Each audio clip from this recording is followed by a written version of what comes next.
ഹബീബ് റസൂലുള്ളാഹി സ്വല്ലല്ലാഹു അലൈഹി വസല്ലം തങ്ങൾ പറഞ്ഞില്ലേ, ആയുസിൽ ഗീബത്ത് പറയുന്ന ആളെ 10 ശിക്ഷ കൊണ്ട് അല്ലാഹു തആല പരീക്ഷിക്കും.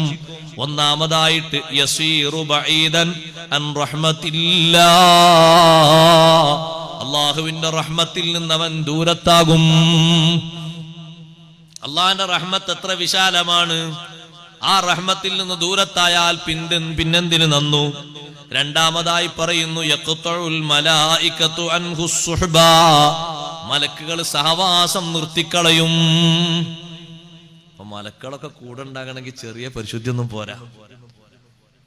കാരണം നിങ്ങൾ നോക്കി, സംഗതി ചെയ്യൽ ജായിസാണെങ്കിലും ചില കാര്യങ്ങൾ ചെയ്തപ്പോ മലക്കുകൾ വന്ന് നിർത്തി എന്ന് പറഞ്ഞപ്പോ, വിരല് നിർത്തി എന്ന് പറഞ്ഞപ്പോ ഇനി ആ കാര്യം ചെയ്യണ്ടെന്ന് പറഞ്ഞു. ഗീബത്തൊന്നല്ല, ചെയ്യാൻ പറ്റിയൊരു കാര്യം. ഇമ്രാൻ ബിൻ ഹുസൈൻ റളിയല്ലാഹു അൻഹു വലിയ സ്വഹാബിയ, സ്വഹീഹുൽ ബുഖാരിയിലടക്കം ഹദീസുകൾ വന്ന മഹാനാണ് ഇമ്രാൻ ബിൻ ഹുസൈൻ റളിയല്ലാഹു അൻഹു. ശരീരത്തിന് മാസകലം രോഗം ബാധിച്ച് വീട്ടിന്റെ പുറത്തുള്ള ഒരു പാത്തിയിലായിരുന്നു മഹാനവർ കിടന്നു. പാത്തി എന്ന് പറഞ്ഞാൽ അവിടെ അറിയില്ലേ? അറിയോ? പടച്ചോൻ എല്ലാവരും എന്റെ കണ്ണുക്ക് നോക്കുന്നുണ്ട്. ആലയിൽ കെട്ടുമ്പോ അടിയിലിടുന്ന പലകല്ലേ, പശുക്കളി മറ്റു, അതും ഇല്ല ഇവിടെ. ഇവിടെ പശുവിനെ കെട്ടുന്ന ആലയിൽ ഇനിയിപ്പോ എന്താ പറഞ്ഞു കൊടുക്കുക? എന്നാ കുറെ പലുണ്ട്. അൽഹംദുലില്ലാ, കുറെ പാത്തി എന്ന് പറയും, വലിയ വലിയ മുട്ടി കൊണ്ടുവന്നിട്ട് അത് പീസാക്കിയിട്ട് ഇങ്ങനെ ഇടും. എന്റെ വാപ്പ പഴയ കാലത്തൊരു കർഷകനാണ്, അപ്പൊ എനിക്കതൊക്കെ നല്ല പരിചയം ഉണ്ട്. അതുകൊണ്ടാണ്. അപ്പൊ ഈ ഇങ്ങനെ അടുക്കടുക്ക് വെച്ച് അതിന് ഇടയിൽ ചെറിയ ഗ്യാപ്പ് ഉണ്ടാകും. എന്തിനാ ഗ്യാപ്പ് എന്ന് പറയുക? ഈ പശു മൂത്രയിക്കുമ്പോൾ അതങ്ങനെ ഒലിച്ചു പോകാനാ. എന്നിട്ട് അതിന്റെ അപ്പുറത്തൊരു കുഴി ഉണ്ടാകും. അപ്പൊ ഇതൊക്കെ കൂടി അങ്ങോട്ട് കോരിയിടും. അതിനാണ് ചാണകക്കുഴി എന്ന് പറയാം, ചാണകം കൊണ്ടുവരുന്ന കുഴി.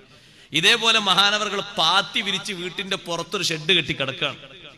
അപ്പൊ രക്തവും നീരും ഇങ്ങനെ ഒലിച്ചിട്ട് ശരീരത്തിൽ മുറി വന്നിട്ട് അതിലൂടെ അങ്ങനെ താഴോട്ട് ഒലിച്ചു പോവുകയാണ്.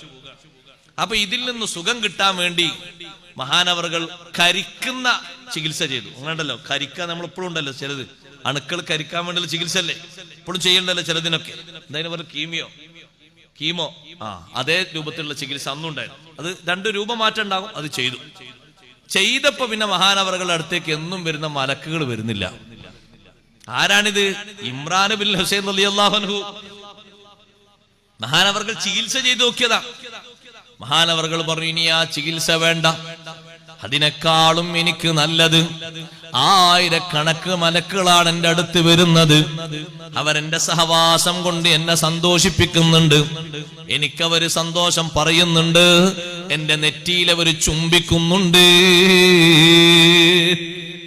ഇപ്പൊ സത്യത്തിൽ നോക്ക്, നിങ്ങൾ ഉചിതമല്ലാത്ത ഒരു കാര്യം മഹാനവറുകൾ സത്യത്തിൽ ചെയ്യൽ ജായിസാണ്. എന്നാലും മലക്കുകൾ മുറിഞ്ഞു പോയോ? എന്നാൽ വേണ്ടാന്ന് തീരുമാനിച്ചു. പക്ഷേ ഗീബത്ത് പറഞ്ഞാൽ മലക്കുകൾ സഹവാസം മുറിച്ചു പോകും.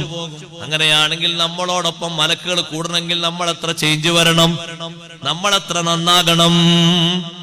മുഅ്മിനീങ്ങളെ, നമ്മൾ എത്ര നന്നാകണം. മലക്കുകൾ സഹവാസം മാറ്റും, അവര് പിന്നെ ടച്ച് ഉണ്ടാകൂല. മൂന്നാമതായി പറയുന്നു യകൂനു നസ്ഉ റൂഹിഹി ഇൻദ മൗതിഹി ശദീദാ, മരിക്കുന്ന നേരത്ത് അവന്റെ ആത്മാവ് വേർപിരിയുന്നത് വളരെ പ്രയാസമുള്ള രൂപത്തിലായിരിക്കും. അല്ലാഹു കാത്തുരക്ഷിക്കട്ടെ. മരിക്കുമ്പോ ആത്മാവ് പിരിയുന്നൊക്കെ ഒരു പ്രയാസമുള്ള സങ്കടമുള്ള രൂപത്തിലാണെങ്കിൽ കാണുന്നവര് തന്നെ പറയും, വലിയ ഇടങ്ങേറായിട്ടോ മരിച്ചത്, വലിയ സുഖത്തിലാ മരിച്ചത്. കാരണം കാണുന്ന ആൾക്കാരൊക്കെ കണ്ടിട്ടുണ്ട്. എന്തൊരിടങ്ങേറാണ് ആൾ മരിക്കുന്നത്. കയ്യും കാലൊക്കെ ഇട്ട് തച്ച്, തലക്കെ ഒരു ഭാഗത്തിട്ട് തച്ച് തലൊക്കെ പൊട്ടി ചോര ഒലിച്ച് അങ്ങനെ അങ്ങോട്ടൊരു പിരിയലാണ് പിരിഞ്ഞു. ഓ, എന്തൊരു ഇടങ്ങേറിലല്ലേ. കാണുന്നവരൊക്കെ പറയാം, എങ്ങനെ ഒരു മരണം വേണ്ട. ഇത്ര വലിയ തെറ്റാ ചെയ്ത്. ഗീബത്തല്ലേ, അതിന്റെ ശിക്ഷല്ലേ പറയുന്നത്. അല്ലാഹു നമ്മളെ കാത്തുരക്ഷിക്കട്ടെ, നമ്മൾ അല്ലാഹു നന്നാക്കി തരട്ടെ. നാലാമതായി പറഞ്ഞു യസീറു ഖരീബൻ ഇലന്നാർ, അവൻ നരകത്തിലേക്ക് അടുത്തടുത്തവനാകും. അഞ്ചാമതായി പറഞ്ഞു യസീറു ബഈദൻ മിനൽ ജന്ന, സ്വർഗ്ഗത്തിൽ നിന്നവൻ അകലെയാകും, ദൂരത്താകും. ആറാമതായി പറഞ്ഞു യഷ്തദ്ദു അലൈഹി അദാബുൽ ഖബർ, ഖബർ ശിക്ഷ അവന് ഗൗരവമാകും, കഠിനമാകും ഖബർ ശിക്ഷ. ഏഴാമതായി പറഞ്ഞു യഹ്ബിതു അമലുഹു, അവന്റെ കർമ്മങ്ങളൊക്കെ നിഷ്ഫലമായി പോകും. എട്ടാമതായി പറഞ്ഞു യതഅദ്ദാ മിൻഹു റൂഹുൻ നബി സ്വല്ലല്ലാഹു അലൈഹി വസല്ലം, മുത്ത് നബി തങ്ങളുടെ റൂഹ് ഈ മനുഷ്യനെ കൊണ്ട് ശല്യമായി ഇടങ്ങേറായിട്ട് അവനെ സ്വീകരിക്കാതെ മാറ്റിവിടും. ഒരു മൂമിനായ മനുഷ്യന്റെ റൂഹ് നേരെ പോയാൽ ഇല്ലിയീനിലുള്ള മുഴുവൻ മഹത്തുക്കളും ആ റൂഹിനെ വരവേൽക്കും. അമ്പിയാക്കളുടെ ആത്മാക്കൾ പോലും മുഅ്മിനീങ്ങളുടെ ആത്മാക്കളെ വരവേൽക്കാൻ വരുന്നുണ്ട്, സ്വീകരിക്കാൻ വരുന്നുണ്ട്. അതേ സമയത്ത് ഇങ്ങനെ ജീവിച്ച മനുഷ്യനാണെങ്കിൽ മുത്തുനബി തങ്ങളെ റൂഹ് അവനെ അകറ്റിമാറ്റും, തള്ളിമാറ്റും, ശല്യമായി കാണും. ഒമ്പതാമതായി പറഞ്ഞു യസ്ഖത്തുല്ലാഹു അലൈഹി, അല്ലാഹു അവനോട് കോപിക്കും. പത്താമതായി പറഞ്ഞു യസീറു മുഫ്ലിസൻ യൗമൽ ഖിയാമ, ഖിയാമത്ത് നാളിൽ മീസാന്റെ അടുക്കൽ വെച്ചവൻ മുഫ്ലിസായി മാറും, തൊലഞ്ഞവനായി മാറും. ദുന്യാവിൽ നല്ല ഡീസന്റിലാ ജീവിച്ചത്, ഒരു കഷ്ടപ്പാടുമില്ല. മീസാന് തൂക്കുന്നിടത്ത് വന്നപ്പോ അവൻ തൊലഞ്ഞവനായിട്ടുണ്ട്. എന്റെ കാരണം ഓഹരി വെച്ചു കൊടുക്കുമ്പോ, സപ്ലൈ ചെയ്തു കൊടുത്തപ്പോ പിന്നെ ഒന്നും തന്റെ അക്കൗണ്ടിൽ ബാക്കിയില്ല.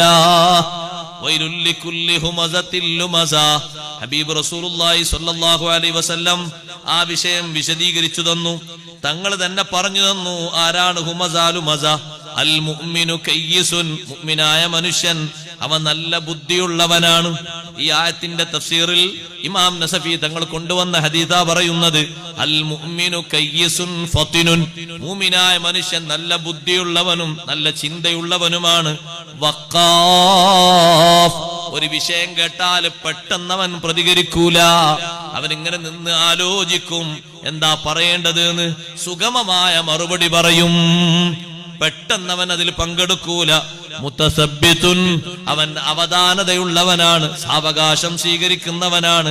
ലാ യഅജലു, ധൃതിപ്പെട്ടവൻ തീരുമാനം പറയൂല.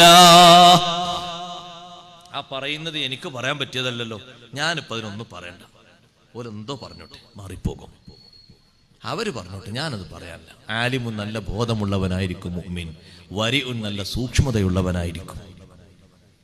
അവരൊക്കെ പറഞ്ഞോട്ടെ, ഓലൊക്കെ ഏതായാലും പറഞ്ഞോട്ടെ, അത് ഓൽക്ക് വേണ്ടിയല്ല അവര് പറഞ്ഞോട്ടെ, നമ്മളത് പറയാനൊന്നുമില്ല. വൽ മുനാഫിഖു ഹുമസത്തുൽ ലുമസാ, മുനാഫിഖ് പരിഹസിക്കും, കുറ്റം പറയും. അതേ ഹുതമത്തുൻ കഹാതിബിൽ ലൈൽ, അവന് ഭാരം നിറഞ്ഞവനായിരിക്കും, ബുദ്ധിമുട്ടുള്ളവനായിരിക്കും, അവനെ കൊണ്ട് മറ്റുള്ള ആളുകൾ ഇടങ്ങേറിലാകും.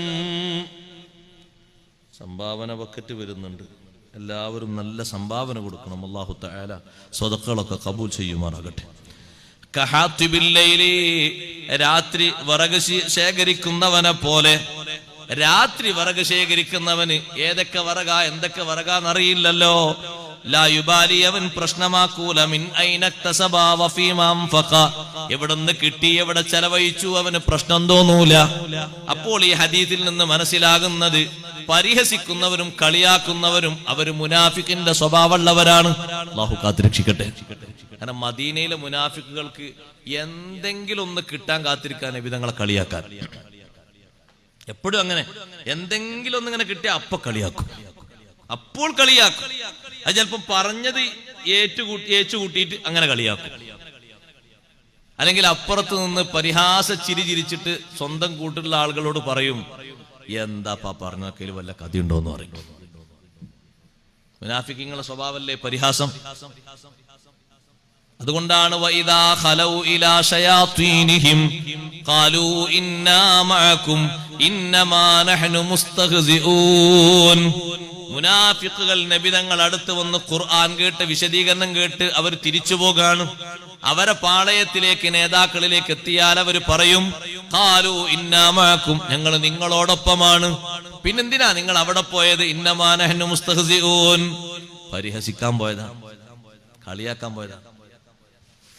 അപ്പൊ ഒരാളോട് ചോദിക്കാൻ, നിങ്ങൾ ഈ ഇരിക്കുന്ന കൂട്ടത്തിൽപ്പെട്ട ഒരാള് വേറെ ഒരു സദസ്സിൽ കണ്ടു, നല്ല സദസ്സാന്ന് എഴുതിയിട്ട് അവിടെ പോയിരുന്ന്, നല്ല സദസ്സിന് കുഴപ്പമൊന്നുമില്ല, നല്ല വിഷയങ്ങൾ പറഞ്ഞു. അല്ല, നിന്നെ ഞാൻ അവിടെ കണ്ടല്ലോ, ഞാൻ എങ്ങനെ ഉണ്ട് എന്ന് നോക്കാൻ പോയതാ. എന്തുണ്ടാ നോക്കാൻ പോയത്? എങ്ങനെ ഉണ്ട് എന്നൊക്കെ നോക്കാനൊന്ന് പോയതാ. അങ്ങനെ സപ്പോർട്ടൊന്നുമില്ല, അത് വേണ്ട. അതാണ് മുനാഫിഖ് പറഞ്ഞത് ഇന്നാ മഅകും ഇന്നമാ നഹ്നു മുസ്തഹ്സിഊൻ.